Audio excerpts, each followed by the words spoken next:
तर इथे आपली मस्त अशी कुरकुरीत कांदा भजी तयार झाली आहे, तुम्ही पाहू शकता. मस्त झाले. तुम्हाला मी आवाज पण दाखवते एकदा बघा. एकदम कुरकुरीत झालेली आहे भजी बघा. नमस्कार, मी Preeti. HK recipe Marathi and व्लॉगमध्ये तुमचं सर्वांचं खूप खूप स्वागत आहे.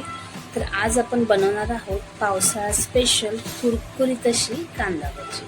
तर आज आपण जी कांदा भजी बनवणार आहोत ना, त्याच्यामध्ये आपण कुठेही सोडा किंवा पाण्याचा अजिबात वापर नाही करणार आहोत, तरी सुद्धा आपली भजी मस्त कुरकुरीत होणार आहे. चला तर मग आता आपण रेसिपीला सुरुवात करूया. तर इथे बघा, मी एक कांदे घेतले, 4 कांदे इथे मी कट करून स्वच्छ धुवून घेतलेले आहेत. आता मी हे तुम्हाला कट करून दाखवते. पहिलं तर कांद्याचा जो हा वरचा भाग असतो ना, हा आपल्याला कट करून घ्यायचा आहे, जेणेकरून जे आपण कांदा कट केल्यानंतर जे आपण मोकळा करतो ना, त्या व्यवस्थित असा हा सुटला जातो. आता कांदा कट करताना आपल्याला कसा करायचा, एकदम पातळ असं आपल्याला कट करून घ्यायचं आहे बघा. असं बोट ठेवायचं आणि बोटाच्या साईडून आपल्याला असं कट करून घ्यायचं आहे. एकदम पातळ पातळ, तुम्हाला जितकं पातळ कापता येईल ना, तितकंही आपल्याला असं कापून घ्यायचं आहे अशा प्रकारे. आणि कापताना जरा काळजीने कापायचं आहे, कारण की हाताला पण लागू शकतो. मस्त अशा आपल्या इथे कांदा कट झालेला आहे. तुम्हाला मी दाखवते की आपल्याला कसा पातळ कांदा हवा आहे. हा हे बघा, अशा प्रकारे पातळ असा कांदा आपल्याला हवा आहे. मस्त कट झालेला आहे, पाहू शकता तुम्ही. तर आता मी असे सर्व कांदे आहेत ते मी असेच कट करून घेणार आहे. मस्त असे बोटाच्या साहाय्याने तुम्ही पटापट कट करू शकता. म्हणजे बोट ठेवायचा आणि त्या मेजरमेंटने आपलं असं कट करून घ्यायचं आहे. पटपट असे कट होऊन जातात.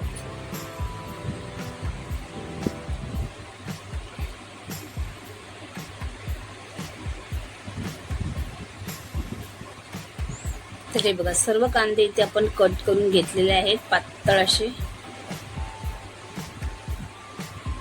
आता आपण याच्यामध्ये टाकणार आहोत चवीनुसार मीठ,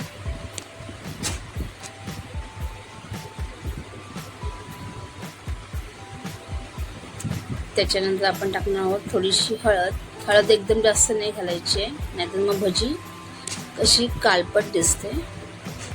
त्याच्यानंतर थोडंसं आपला घरगुती मसाला घालते मी याच्यामध्ये. त्याच्यानंतर थोडंसं हिंग.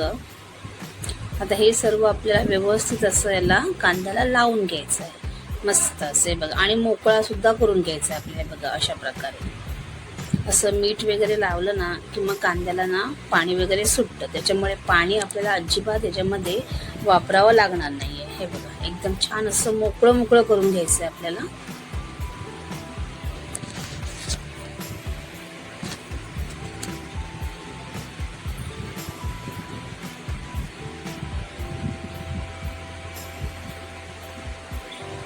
छान असं आपण इथे कांदा मोकळा करून घेतला. तुम्ही पाहू शकता कसं मस्त असं झालेलं, सुट्टा सुट्टा एकदम. आता हा कांदा जो आपण लावून ठेवलेला आहे ना, मीठ वगैरे, तो आपल्याला एक 10 मिनिट तरी आपल्याला असंच ठेवून द्यायचं आहे, जेणेकरून कांद्यामधला जो पाणी आहे तो निघून जाईल. एक 10 मिनिटं आपण ठेवलेलं आणि तुम्ही पाहू शकता कांद्याला पाणी सुद्धा सुटलेलंच आहे. आता याच्यामध्ये आपल्याला पीठ घालून कांदा भजी आपल्याला करून घ्यायची. आता इथे मी एक बारीक अशी मिरची कट करून घेतलेली आहे. त्यानंतर इथे मी घेतला 1 चमचा ओवा. थोडा हातावर आपल्याला क्रश करून तो घालायचा आहे. छान टेस्ट येते आणि पोटासाठी सुद्धा ओवा खूप चांगला असतो, त्यासाठी ओवा टाकायचा. त्यानंतर अर्धा चमचा इतकं याच्यामध्ये जिरं सुद्धा घालणार आहे. त्यानंतर इथे मी घेतलेलं आहे तांदळाचं पीठ, 2 चमचे घालते. तांदळाचं पीठ घातल्यामुळे ना कांदा भजी आहे ना मस्त अशी कुरकुरीत होते, त्यासाठी ना तांदळाचं पीठ हे घालायचं. आता हे व्यवस्थित असं आपल्याला कांद्याला लावून घ्यायचं. एकदम आपल्याला असं दाबून दाबून नाही घ्यायचं आहे, तर असं वरच्यावर असं हलक्या हाताने आपल्याला असं छान असं लावून घ्यायचं आहे पीठ. आणि बेसन घालायची घाई नाही करायची, आपण बेसन थोड्या वेळाने घालणार आहोत. पहिला तांदळाचं पीठ आपल्याला व्यवस्थित असं कांद्याला लावून घ्यायचं आहे.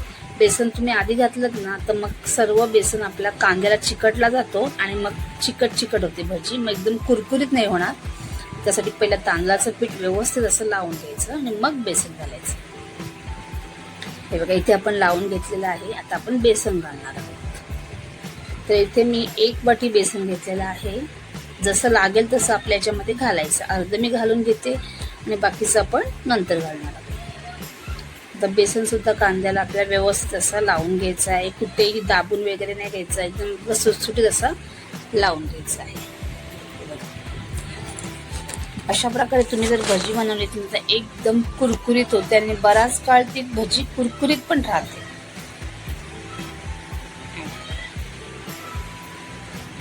तर जसं बेसन लागेल तसं आपण याच्यामध्ये घालणार आहोत आणि छान असं मळून घेणार आहोत.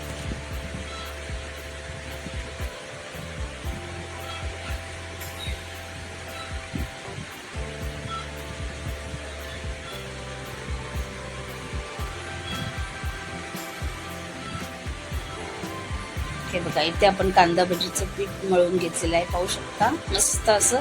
तर लगेचच आपण भजी बनवण्यासाठी घेणार आहोत, कारण की आपल्याला ठेवायची वगैरे काही आवश्यकता नाहीये. लगेच आपण करून घेणार भजी.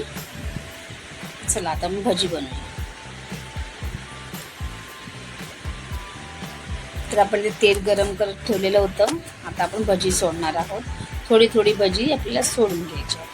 आणि भजी सोडताना सुद्धा ना आपल्या कुठे असं गोळा वगैरे दाबून वगैरे नाही टाकायचं. अगदी हलक्या हाताने असं उचलायचं आणि आपल्या याच्यामध्ये घालायचं आहे. म्हणजे कसं ना भजी कशी मस्त कुरकुरीत आणि सैल सोडल्यामुळे कुठे चिकट वगैरे होत नाही.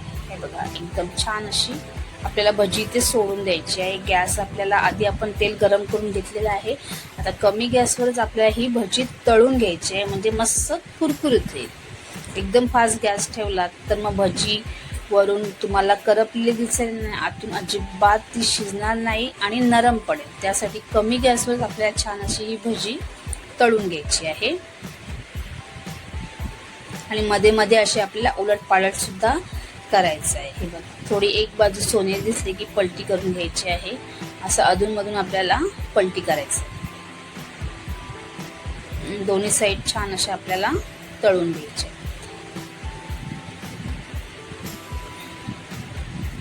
अशी उलट पालट करत राहायचं आपल्याला. मस्त पाऊस पडतोय त्याच्यामुळे ना मस्त अशी गरमागरम कांदा भजी तुम्ही सुद्धा नक्की करून बघा. हे बघा इथे आता आपली ना भजी आहे ना ही होतच आलेली आहे. आता आपण याच्यामध्ये मिरची सुद्धा तळून घेणार. हे बघा इथे मी मिरची घातली आहे. मिरची कुठेही उडणार नाहीये, कारण की ती मी कट करून घेतलेली आहे, म्हणजे मधून चीर मारून घेतलेली आहे. आता एक मिरची तळेपर्यंत आपल्याला ही कांदा भजी अशीच याच्यामध्ये ठेवून द्यायची. हे बघा मिरची सुद्धा मस्त तळून झालेली आहे आणि आपली कांदा भजी रेडी झालेली आहे. आणि मिरची तुम्ही कांदा भजी मध्ये तळलीत ना तर आणखीन टेस्ट येते या भजीला सुद्धा. पाहू शकता मस्त अशी कांदा भजी तयार झालेली आहे. एकदम कुरकुरीत झालेली आहे ही भजी, पाहू शकता तुम्ही. मस्त कलर पण आलेला आहे. आता ही आपण काढून घेणार आहोत. तर दुसरी सुद्धा भजी मी अशीच आता घालून घेते. अशी अलगद सोडायची, छोटे छोटेच टाकायचे, एकदम मोठे मोठे नाही टाकायचे.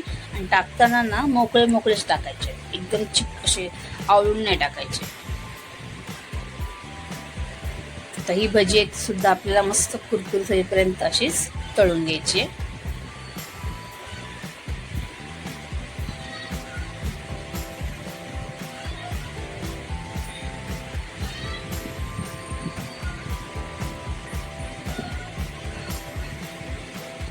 हे बघा ही सुद्धा भजी आपली मस्त अशी तळून झालेली आहे, पाहू शकता. मस्त कलर आलेला आहे आणि कुरकुरीत पण. तर इथे आपली मस्त अशी कुरकुरीत कांदा भजी तयार झाली, तुम्ही पाहू शकता. मस्त दिसते आणि तितकी ही टेस्टी पण झालेली आहे. तुम्हाला मी आवाज पण दाखवते. मस्त कुरकुरीत झालेली आहे बघा. एकदम चुरलीत ना तरी अशी मस्त अशी चुरली जाते ही भजी बघा. मस्त झालेली आहे. आणि तुम्ही सुद्धा ही भजी या पद्धतीने एकदा नक्की करून बघा. आणि जर तुम्हाला माझी रेसिपी आवडली असेल तर रेसिपीला लाईक करा, शेअर करा आणि चॅनलला सबस्क्राईब करा. धन्यवाद.